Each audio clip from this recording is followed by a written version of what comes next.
Hello, guys. This is Sapphire Yagman with the season. Oh, sorry, with episode 2 review of the CW's period piece Reign, which is about the early years of Mary, Queen of Scots, and how she advances to the position that we all know her from history. This episode is titled Snakes in the Garden. So we know so far that there are two ghosts, but not necessarily like ghosts, like people that had died and came back.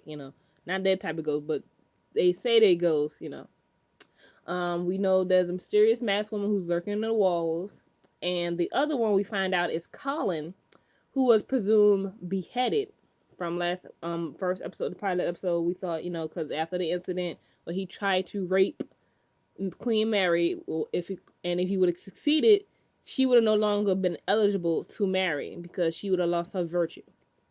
So we find out he is alive because the red X that should have marked his dungeon was painted on the wrong door. So some poor innocent kid ends up getting killed in this place. But apparently the kid was gonna eventually get beheaded anyway because I think they say he was a thief. So I'm like, it just came sooner. It's kind of sad, but it came sooner. Okay. And with the help of this mysterious young woman who's got a mask on, we have no idea who the heck she is, but I have an idea who she might be. She helped him escape. Meanwhile, we have our young Queen Mary, who is a bit concerned that so many people seem to be plotting her demise. Like when she was at the Covenant, somebody tried to poison her. Here the dude tried to rape her. She like, Jesus, I know I'm the. It's just like crazy. And sure, she knows that that the English want her country and her crown. Her cousin is Queen Elizabeth, who is not. I mean, well, she's not queen yet. I can't remember who is the monarchy in rule at this time in England, but eventually Queen Elizabeth, that we all know technically by definition of I think her character. I think some people refer to the Virgin Queen. The second Henry VIII's kid of the second wife. That Queen Elizabeth. Okay. That the English want her country crown, but Colin had told her lady in waiting Lola, that's the girl from Narnia, the older sister. She told someone at the French court forced him into her bedroom. So she like, who at this French court would want me?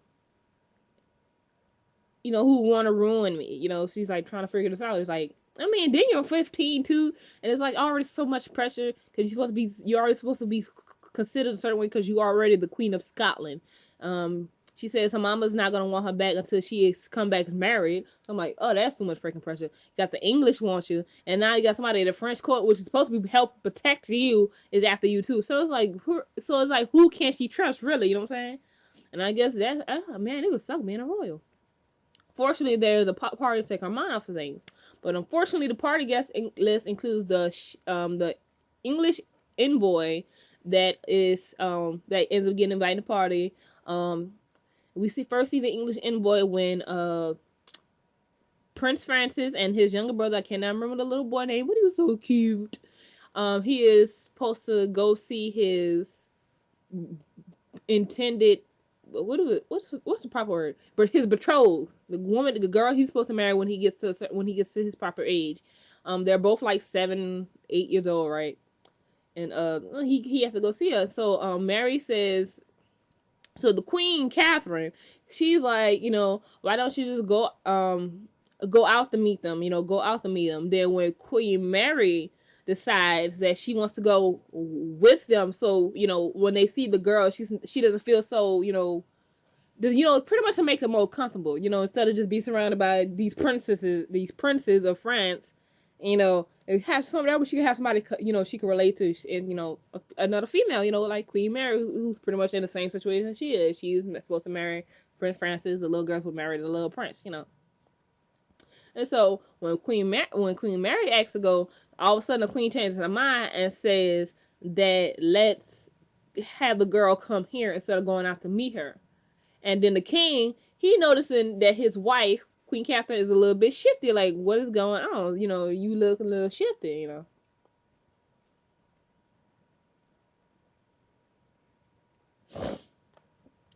And so they go out to meet the little girl.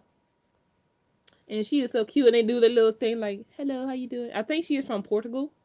If I am wrong, you guys can correct me in the comments. But I think she's supposed to be from Portugal. I believe that is because we know it's not Spain, and we already know what France is. I'm pretty sure it's Portugal. If I'm wrong, you guys can correct me. So, meanwhile, back at the party,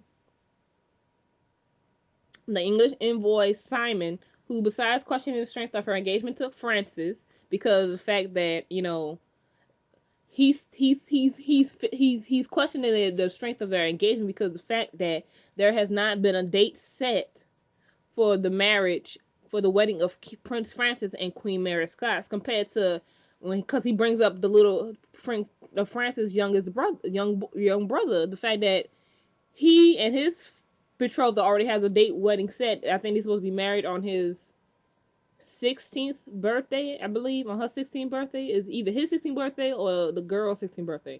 But the fact that he's pointing out the fact that you're engaged, but this little boy already has his wedding date set. So the strength of your engagement cannot be that strong if you as a queen and he as a prince have a wedding date set. That's something wrong with her. And she's already at 15. She's already 15 years old. And back in that time, I think when you hit like your 20s, you would consider the old maid. Like if you hit 20, 21, 19, 18, you started considering old maid because you're supposed to use your good years of your baby making years. These are your baby. I'm sad to say, but it was that time frame. You had your baby making hips, and you had to get married at a certain age. And so, and he also tells the queen that he was the one who poisoned tried to poison you at the convent. So she's like highly upset, and then Prince Francis had to come to her and tells her that you cannot show weakness. You cannot show weakness. You have to stay strong and stuff like this, and that and convinces her that to pretty much act if their relationship was more solid than the rumors made appear. Don't act so don't let people see your weakness. You are the Queen of Scotland. You can't be when a dude tell you something. Oh my God! Oh, no. That's weakness. You can't be showing all that in a court, especially when people are trying to kill you. I don't think it's a time to be showing weakness, Queen Mary. So he tells her, "Can you do this?" And she extends a hand to him and says, "Absolutely." So I'm like, girl, you're gonna have to toughen up. This is you are supposed to be the Queen of Scotland. You cannot be showing no weakness, boo boo. Come on now. So then, by now, Queen Catherine has discovered, thanks to Nostradamus, that Colin has escaped. She really needs him dead so he can't spill the beans about her as the main villain in this whole Operation Deflower Mary. Mary needs him. Mary, when she finds out that he's alive, goes to the king and to the queen and says that because technically he is her subject because he's a Scot. So she's married with Scots. That's her subject. Yes, she's in their house, but still, that is her subject. So as a queen, she has the right to speak to her freaking subjects. So I'm like, I know she's like 15 years old, so but I'm like, that's her freaking her her follower. Why the heck she can't speak to her own damn subject? It sounds a little iffy. And so Catherine says she's gonna send guards, and this is the king knows more stuff fishy about it because as the queen is talking and stuff like that, he's like, really? he knows something wrong. Like, when you find this boy, bring him to me. I want to speak to him myself because because the way the queen's behavior, she's making it out too much that that she's up to something. She's getting too fearful and stuff. But that's usually how it happens. One little slip up and they nerves and the people who are trying to hurt you, they nerves get bad and they start slipping a little bit. So Catherine sends guards. Mary sends Bash, who is the bastard child. Um, um, Mary then learns the name of the mysterious woman who lives within these walls from the young prince. Her name is Clarissa. And I was watching with my mom. I'm like Clarissa. Ooh, can't she explain it all? I'm like, I've never seen Clarissa, but I looked it up. Apparently, the show back in the day. So I was like, because I never watched Clarissa explains it all. Whatever. But she learns the name from the boy because they have this little get together with little boys playing with the girls and stuff. And you have the princess from Portugal. She's supposed to be calling his name. He's blindfolded. She's calling his name, and he's supposed to find her. Just listen to her voice within all the other voices gone, the other voices of the women. So she's like, such and such. I can't remember his name, but apparently she got to the point where she was getting upset because he was not, apparently he was not following her voice. So she got upset. Her face was so priceless. She got upset, took his blindfold off, and gave him that facial look like, really? You couldn't hear my voice? Really? Really? And she just walks off. I'm like, she a little sassy thing for a queen, for a little princess. Okay, so back to our Queen Mary. Probably feeling that she has accomplished a lot for one afternoon. She goes to her room and she finds a servant wearing one of her royal gowns. She's like, "What are you doing in my outfit?" And the servant's like, "Oh, I'm so sorry, Your Highness. I just really want to try it on." She's like, "Take my dress off." Like, what the hell you think you doing up in my stuff? Like, really, really, really, son, really, you's gonna be up in my clothes and my fine, luxurious gowns that paid that costs more than what people probably pay you. And so as the woman goes to take it off, she starts itching and screaming. She's like, and she tells Queen Mary to back away because the dress has been poisoned. I'm like, how the hell? I need to know how the hell they poison a dress. Like the point. I mean, she has to put it on, and the poison. I'm like, was it like some poison powder made back then? Like, because every time I look, because I remember a situation like that happened in the HBO series, the Tudors, where the girl had a dress on and she started itching and stuff, and she died from. I'm like, boy, back then when they met, they wanted your crown or wanted to dethrone you or whatever. These people were serious back then. I mean, nowadays people use guns and stuff, but back then they was slick with this poison. They putting it in your dress, they putting it in your porridge. I'm like, Jesus. They did not play with poison back. They was not playing with poison back then. They was serious. So with Queen Mary saying, "Oh my God, somebody's been poisoned," she goes and calls for the guards. Prince Francis come and they don't see the body though. So somebody's gone. So Prince Francis is like, "Where were your guards?" Because she's supposed to have guards at the door because she is queen. She's like, "What the hell were your?" He's like, "Where your guards were?" Because they should have been outside your door. And she shouldn't have even got in there because they would have been outside that damn door. Her guards wasn't there when she got there. So he's like, this is not right. I need to go investigate it. So he ends up showing Mary shows Prince Francis this trap door and says that maybe the person snuck out through this, and he goes, "Nah, these trap doors don't lead nowhere." I'm like, really, a castle with secret passages and stuff don't lead nowhere? Boy, who's you lying to? Really, who is you lying to? You may not know, but I'm pretty sure if somebody wanted to kill Queen Mary or anybody up in that thing, all they gotta use one of these passages, because you don't know where they go don't mean they not usable. But anyway,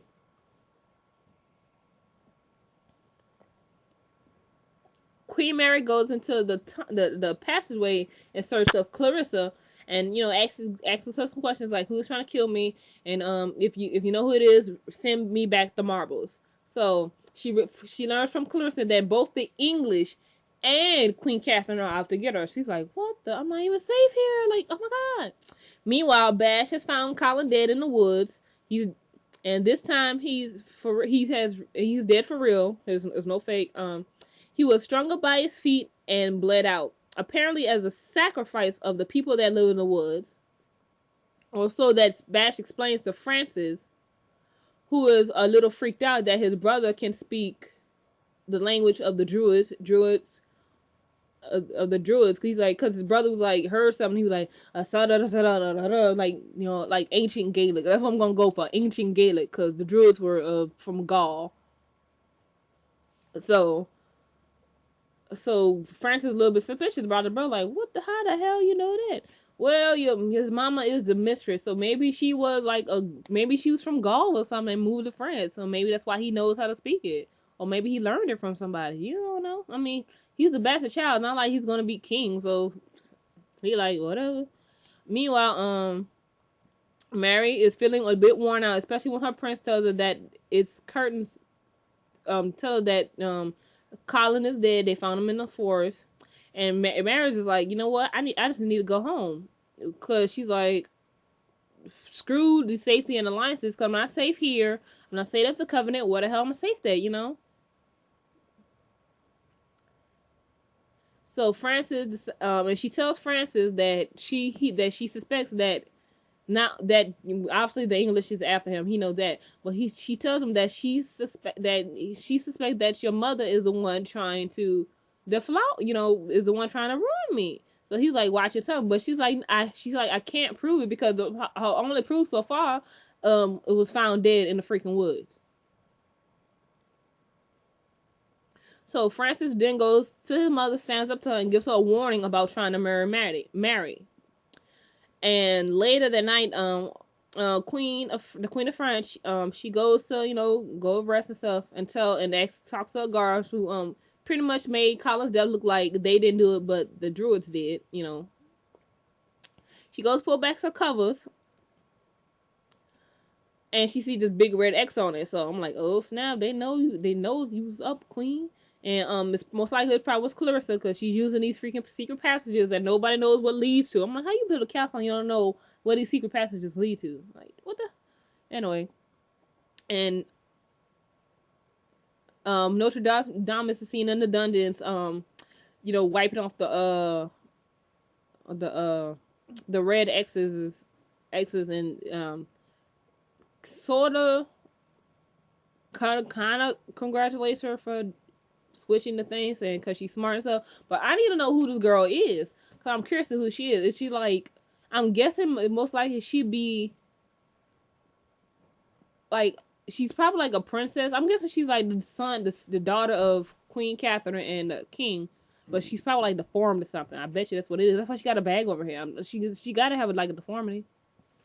That's what I'm guessing. I'm guessing she is a child of the Queen Catherine that nobody know about, or it could be the child of the king and his mistress. I'm pretty sure this child is deformed though, because I don't see her walking around. If she wasn't deformed, we probably would have messed the face. So I'm guessing she's like deformed, or she could be the love child of Queen Catherine and Notre Dame. That's one of my guesses. That's one of my guesses. Anyway, Mary and Francis, they sort of decide to start from the beginning, decide to be friends, and hopefully they could take their friendship from there to a loving fiance type thing. And King Henry II slept with Kenna, which is Mary's lady in waiting, because at first she didn't want to sleep with him because no man was going to marry her if she already lost her virtue. So then the king comes to her room late at night, tells this dude that she like, would you marry her? Would you do, because of the king stuff, blah, blah, blah. And pretty much saying, because I'm the king, he's gonna marry you because I said so. So I'm like, really, dude? That's how the king max on young the ladies in waiting. I'm like, dude, really? You got a mistress. What more do you need? Anyway, that is all for that second episode of Reigns. Episode 2, titled Snakes in the Garden. And just comment, rate, subscribe on what you think about Reigns so far. Do you like the show?